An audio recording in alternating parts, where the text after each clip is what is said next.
राम। मैं दीपक कुमार आप सभी का स्वागत करता हूं दाता स्टाइल में। दोस्तों, आप सभी से निवेदन है कि वीडियो को देखिए, लाइक कीजिए, शेयर कीजिए और चैनल को सब्सक्राइब कीजिए। दोस्तों, काफी समय से कांग्रेस पार्टी इस देश को दो हिस्सों में बांटने की प्रयास कर रही है। हमेशा कांग्रेस पार्टी का कोई न कोई नेता उत्तर भारत और दक्षिण भारत को लेकर ऐसा बयान देते हैं जिससे ऐसा देश में माहौल बने, ऐसा संदेश जाए कि उत्तर भारत और दक्षिण भारत दो अलग अलग हिस्सा है। और कांग्रेस पार्टी इस तरीके का कुकर्म करके ही इस देश में अपने आप को स्थापित कर पाया है। खास करके गांधी नेहरू खानदान और परिवार, गांधी नेहरू खानदान और परिवार का ही एक कुकर्म है कि आज यह देश दो नहीं तीन तीन टुकड़ों में बटा हुआ है। जिस देश में आजादी की लड़ाई सभी लोगों ने मिलकर लड़ा था, पूरी संयुक्त भारत के लिए लड़ा था, उस भारत को आजादी के साथ ही पहले तो गांधी नेहरू परिवारों ने दो हिस्सों में बांटा, उसके बाद फिर इसके तीसरे हिस्से हुए। और अब वही कांग्रेसी अपने उसी आकाओं के नक्शे कदम पे चलते हुए फिर से यह प्रयास कर रहा है कि इस देश को अब उत्तर भारत और दक्षिण भारत में भारत के नाम पे दो हिस्सों में विभाजित किया जाए।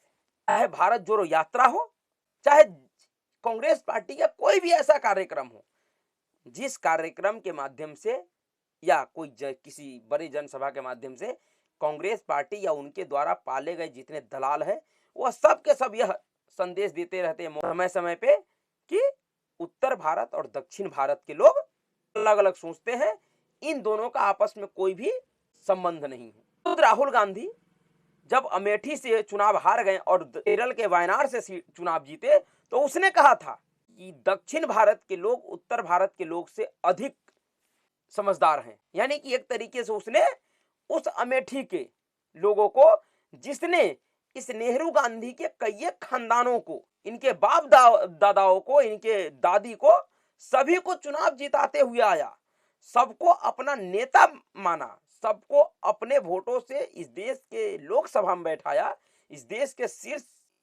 के शीर्ष स्तर पे पहुंचाया, उस अमेठी के लोगों के लिए, उस उत्तर भारतीयों के लिए राहुल गांधी कह रहे थे कि वो सब मूर्ख है। और जहां से राहुल गांधी को पहली बार जिताया है उसके लिए कह रहा था कि ये लोग अधिक समझदार। इसी तरीके से भारत जोड़ो यात्रा के दौरान कांग्रेस पार्टी का जो एक पालतू कुत्ता है योगेंद्र यादव, जो दिल्ली दंगों का मुख्य साजिश करता है, वह कन्याकुमारी से संदेश दे रहा था कि अब इस देश का बागडोर दक्षिण भारतीयों के हाथ में होना चाहिए। यानी कि कांग्रेस पार्टी का चाहे नेता हो या उनके द्वारा पाले गए इस तरीके का पालतू कुत्ते हो, सभी का यही विचार है कि इस देश में उत्तर और दक्षिण को किसी भी तरीके से दो धड़े में बांट दिया जाए। और इसी तरीके का बयान कांग्रेस पार्टी के एक सांसद ने दिया है। उसने कहा है कि दक्षिण के राज्यों को अलग देश का मांग करना चाहिए। जी हां, यह कांग्रेस पार्टी का सांसद है डीके सुरेश, जिसने कहा है कि दक्षिण भारत के राज्यों को अलग देश का मांग करना चाहिए।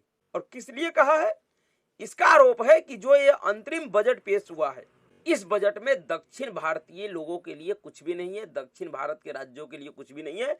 सरकार दक्षिण भारतीय राज्य को उनके अधिकार का पैसा नहीं दे रहा है, जबकि यह पूरा देश जानता है कि जब से नरेंद्र मोदी का सरकार आया है इस देश में, तब से सभी राज्यों को जो पहले मिलता था पैसा, उसमें बढ़ोतरी किया गया है और पहले से अधिक समय से पैसे मिल जाता है। वह अलग बात है कि जब केंद्र सरकार इनसे वह साक्ष्य मांगता है, इनसे वह सबूत मांगता है कि हमने जो पैसा दिया वह आपने सही लोगों तक पहुंचाया, उसका साक्ष्य दीजिए, तो यह इन सब के पास उस तरीके का कोई साक्ष्य नहीं होता है, क्योंकि ये सभी लोग उस पैसे का चोरी कर लेता है, उस पैसे को गलत तरीके से उपयोग करता है, अपने हित में, अपने स्वार्थ की पूर्ति के लिए करता है।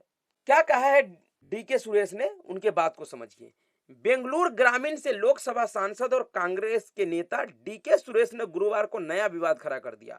उन्होंने दावा किया कि अगर केंद्र सरकार फंड जारी न करने का ही रुख दिखाती रही तो दक्षिण भारत के राज्यों को अलग देश की मांग उठाना चाहिए।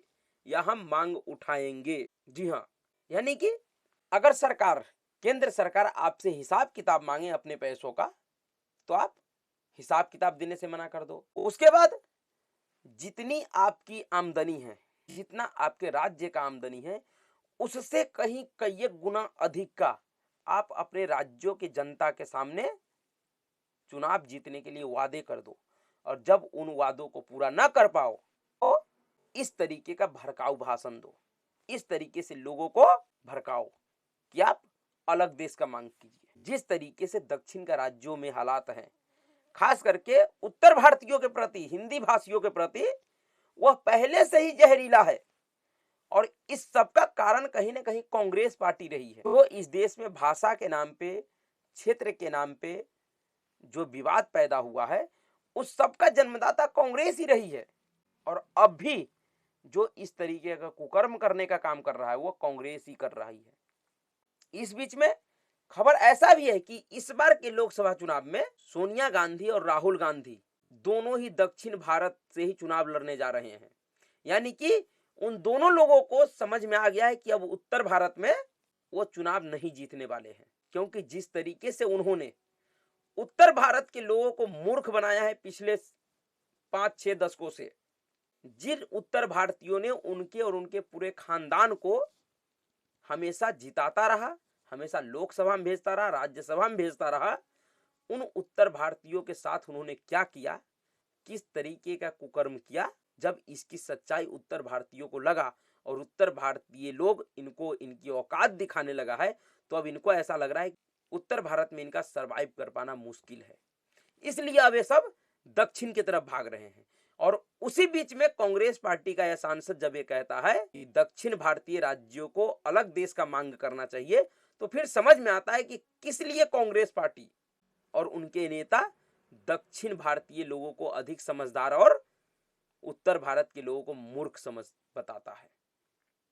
उन्होंने कहा, डीके सुरेश ने कहा कि दक्षिण भारतीय राज्यों के साथ अन्याय हो रहा है। इन राज्यों से जुटाए जाने वाला पैसा उत्तर भारतीय राज्यों को दे दिया जाता है। उन्होंने कहा कि अगर इसी तरह से चलता रहा तो हम अलग से देश की मांग उठाने के लिए मजबूर हो जाएंगे।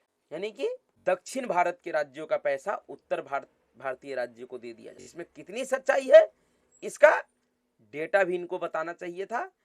ऐसे इनको जवाब दिया है भारतीय जनता पार्टी के नेताओं ने। लेकिन यह जो सोच है, जो कांग्रेस पार्टी का यह विचार है, यह देश में फिर से उसी तरीके का माहौल पैदा करने वाला है जिस तरीके का माहौल नेहरू और गांधी ने 1947 में आजादी के बाद किया था, जिसका कारण इस देश का 2 भागों में विभाजन हुआ था।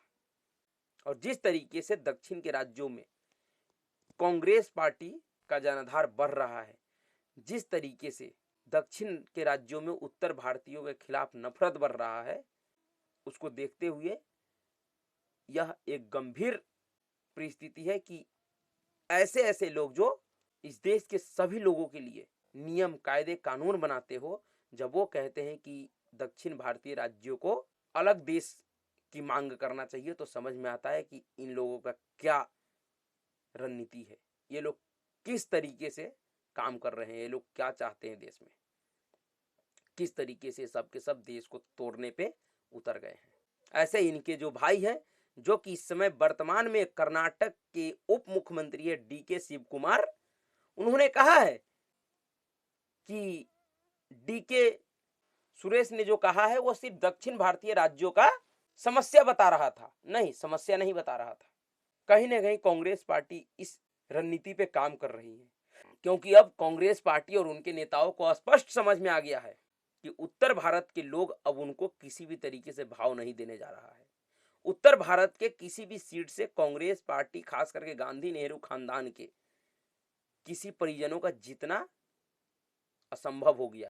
इसलिए सोनिया गांधी और उनके घर के लोग इस रणनीति पे काम कर रहे हैं कि किसी भी तरीके से उत्तर भारत और दक्षिण भारत को 2 अलग अलग हिस्सों में बंटवा दिया जाए, जिससे दक्षिण भारत का जो कमान है वह मेरे और मेरे 52 साल के बच्चों के हाथ में आ जाए। नहीं तो उनका जो सपना है अपने बेटे को प्रधानमंत्री बनाने का, वह सपना सपना ही रह जाएगा। वो सपना लेकर ही निकल जाएंगी, उनका सपना कभी पूरा नहीं होने वाला है। लेकिन इस देश के लोगों को विचार करना चाहिए कि वह कांग्रेस पार्टी के इस सोच का कितना समर्थन करता है और कितना जायज है उसका यह सोच। शायद यही कारण है, इसी सोच के लिए लोगों ने कांग्रेस पार्टी को इस गर्त में पहुंचा दिया है। उनके इसी तरीके के जहरीले विचारों को, सोच को लोगों ने खत्म करने का मन बना लिया है। तो देखिए आगे क्या होता है, क्या चाहती है कांग्रेस और उनके नेता, किस तरीके से वह इस देश में काम करना चाहती है। अभी के लिए इतना ही। अगर आपको वीडियो अच्छा लगा तो वीडियो को लाइक कीजिएगा, शेयर कीजिएगा और चैनल को सब्सक्राइब कीजिएगा। नमस्कार।